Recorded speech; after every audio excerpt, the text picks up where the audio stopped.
Hello everybody, my name is Markiplier, and on today's show we talk about 3,000 subscribers, 24-hour live stream, Dead Space 3, Steam sale over. The first thing I want to say is that we hit 3,000 subscribers. That's amazing. 3,000. That's incredible. If you know, I've only been running my new channel for just a little bit of time, so to get there so quickly, I mean less than 2 months, to get to 3,000, and actually we're over 3,000. We're at 3,200. We're well on our way to 4,000 by now. The growth of the channel has just been incredible this far. So thank you guys so much for doing all that you can. And my goals have just been smashed. So I've had to push goals even higher. The other thing I wanted to talk about was the 24-hour live stream. It was a huge success. We smashed my goal. Once again, you guys have proven yourselves better than I ever imagined. I already knew you were good and beautiful to boot, but you did so much better than I had hoped for. We hit the official count on the chip-in widget was $1,111.11, but I know it went higher than that because at the time when we hit 1,000, I got an email that said I had raised $1,458 and some odd cents. So, and even after we hit 1,000, people kept donating. Some people donated up to $1,000, I think, unless they were just talking out their butt, which may or may not be true, but I don't know. I'm going to believe them because I have faith in humanity like that.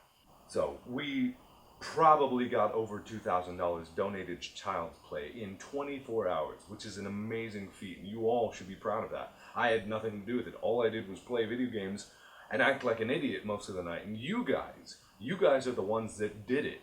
You guys are the one that contributed, opened your wallets, and were generous enough that we were able to reach and exceed and smash our goal. So thank you so much for that. The first thing that I want to talk about is actually Dead Space 3. I know we've probably all seen the Dead Space E3 trailer. If you haven't, you should go look it up. There'll be a link in the description below, or there may not be. I'm not sure. I'm not sure what I'm going to do yet. But anyway, there are some headlines floating around about that EA said that Dead Space 1 and 2 were too scary.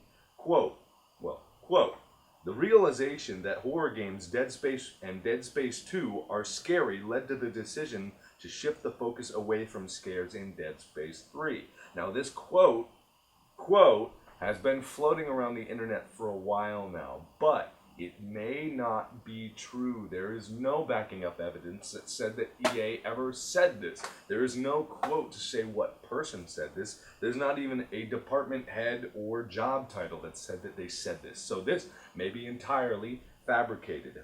The real quote from marketing boss Laura Meal said that we receive feedback to understand how we can take the game out to even more consumers. Now this is from an EA marketing boss, not a Visceral Studios representative. EA is not making the game. EA doesn't have a hand in the game. EA just controls how it's distributed and marketed because they're the producer. They're the producing company, not the actual production company. So, what does this mean? This means that Dead Space 3 may be just as scary as Dead Space 1 and 2, which by my standards weren't that scary, but for most of the people out there, it was fairly scary.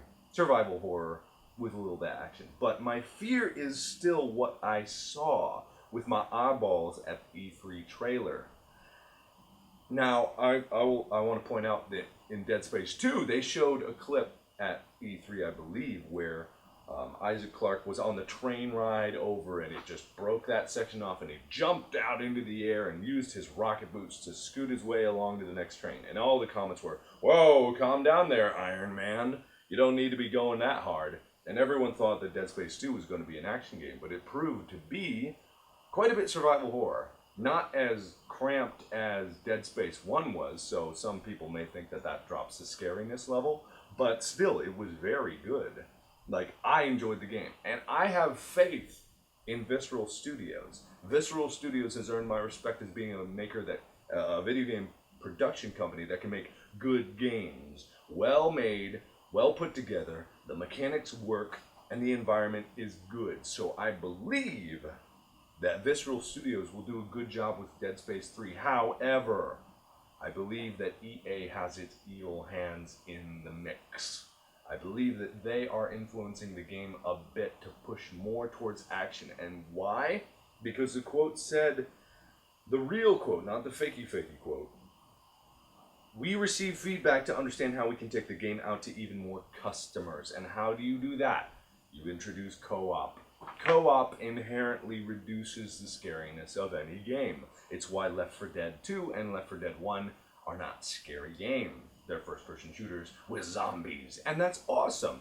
I'm sure Dead Space 3 is going to be fun, and I know that Dead Space 3 can be played in single player, but the game is built for co-op.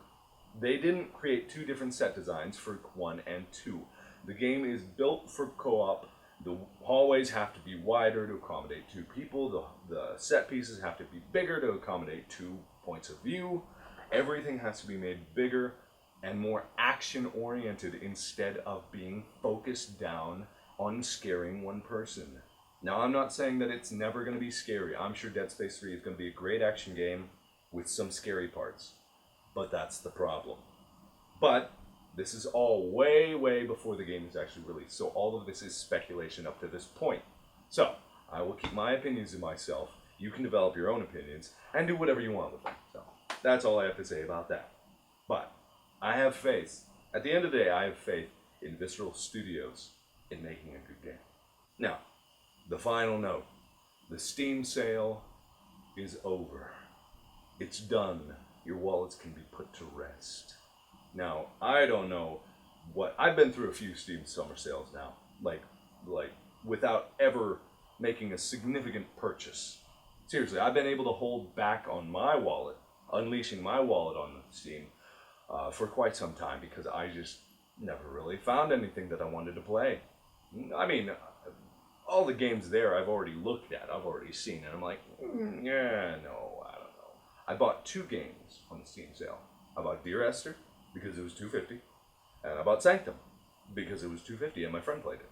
And that was it. I spent $5 on the summer sale. And I'm seeing horror stories of people spending hundreds and hundreds of dollars.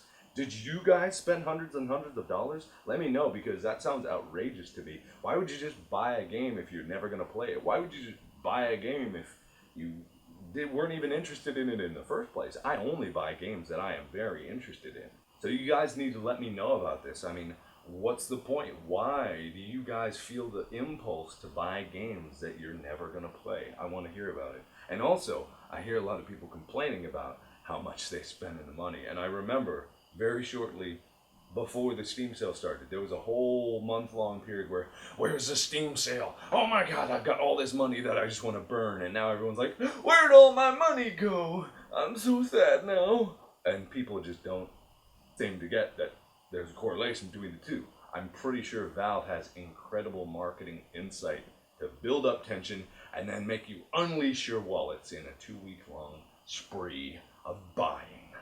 So, that's all I have to say about that. Do you have a comment about Dead Space 3? Do you think it's going to be the greatest horror game ever made? Do you think that it's going to be the greatest action game ever made? Did you spend a lot of money on the Steam sale? Let me know in the comments below. So, thank you guys so much for watching. And as always, I will see you in the next video. Bye-bye!